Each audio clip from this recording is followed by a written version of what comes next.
Everyone, welcome back to my YouTube channel. আশা কৰোঁ আপোনালোক সকলো ভালে আছে আৰু মোৰো খবৰ ভাল। আজি ৰেচিপি ভিডিঅ' এটা লৈ আহিছোঁ, কঁঠাল আৰু গাহৰি মাংসৰ ৰেচিপি। মই কেনেকুৱা বনাওঁ আপোনালোকে চাবচোন, আৰু চাই ভাল পালে লাইক, কমেণ্ট, শ্বেয়াৰ আৰু ছাবস্ক্ৰাইব কৰি দিব মোৰ চেনেলটো। তেনেহ'লে ভিডিঅ'টোলৈ আগবাঢ়োঁ। এয়া আমাৰ গাহৰি আৰু কঁঠাল। কেৰাহী গৰম হ'ব দিলোঁ। এয়া লং, ইলাইচি আৰু দালচেনি 2 টুকুৰা আৰু তেজপাত এখিলা দিছোঁ। এইখিনি ভালকৈ ভাজি ল'ম। আৰু এতিয়া পিঁয়াজখিনি দি দিম। ডাঙৰ পিঁয়াজ 2টা লৈছোঁ।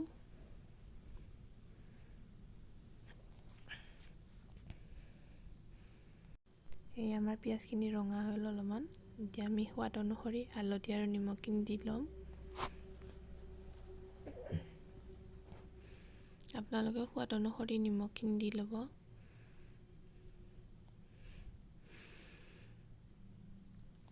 এতিয়া আমি মাংসখিনি দি দিছোঁ।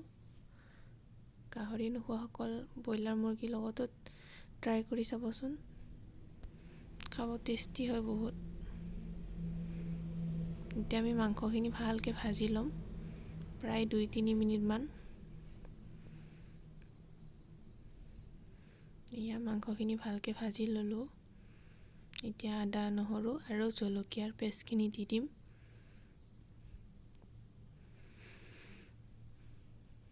এইখিনি ভালকৈ ভাজি ল'ম, আদা ৰহুনৰ গোন্ধ নোযোৱালৈকে।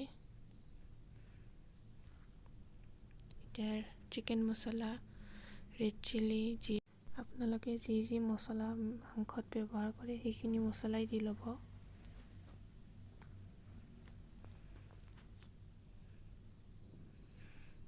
এতিয়া আমি ভালকৈ ভাজি ল'ম মছলাখিনি দিয়াৰ পিছত।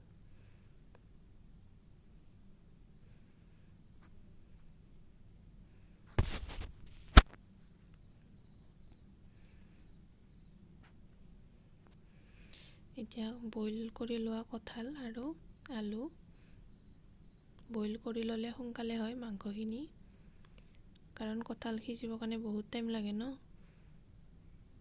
আপোনালোকেও বইল কৰি ল'ব। আমি এতিয়া ভালকৈ 1 মিনিটমান ভাজি ল'ম।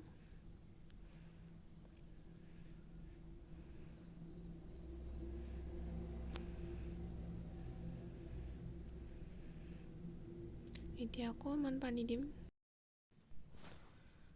পানীখিনি দিয়াৰ কাৰণটো হৈছে যিখিনি মছলা আমি দিলোঁ সেইখিনি যাতে তলত নালাগে আৰু মাংস কঁঠালৰ ভিতৰলৈকে মছলাখিনি সোমাই যায়। সেইকাৰণে অলপমান পানী দি ভালকৈ লাৰি লৈছোঁ। এয়া দেখিছেনে, তেল ওলাই আহিল। এতিয়া আমি পানীটো বেছিকৈ দি ভালকৈ সিজিবলৈ দিম আলু কঁঠালখিনি।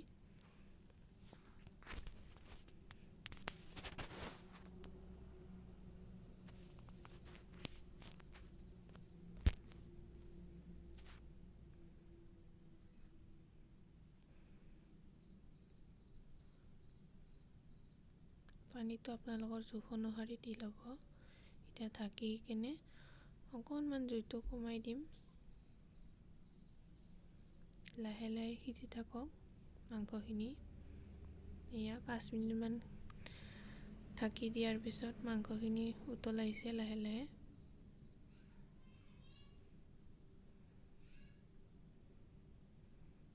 এতিয়া জুইটো বঢ়াই দিম আমি। জুইটো বঢ়াই দি আৰু ঢাকন দিম, সিজিবলৈ দিম অলপমান আৰু টাইম।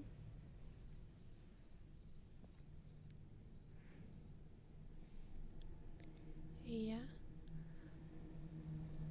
মাংসটো কি ধুনীয়া কালাৰ আহিছে, দেখা পাইছেনে? ট্ৰাই কৰি চাবচোন, খাব কিন্তু বহুত ভাল লাগে।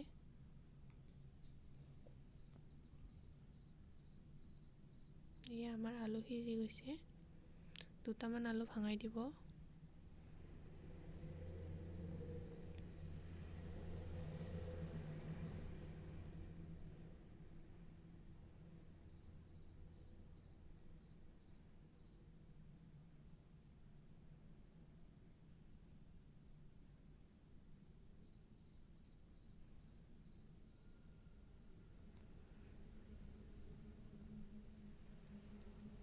মই মাংসটো এনেকৈ অলপমান গ্ৰেভিকৈ ৰাখিম। আপোনালোকে যদি ইচ্ছা কৰে অলপমান পানীটো শুকাই দিব পাৰে। আজি মাংস আমাৰ ৰেডি হৈ গ'ল। ট্ৰাই কৰি চাবচোন ৰেচিপিটো। আৰু মোৰ চেনেলত যদি আপুনি নতুনকৈ আহিছে চেনেলটো ছাবস্ক্ৰাইব কৰি দিব। আকৌ এটা নতুন ৰেচিপিৰ সৈতে লগ পাই আছোঁ। তেতিয়ালৈ বাই বাই।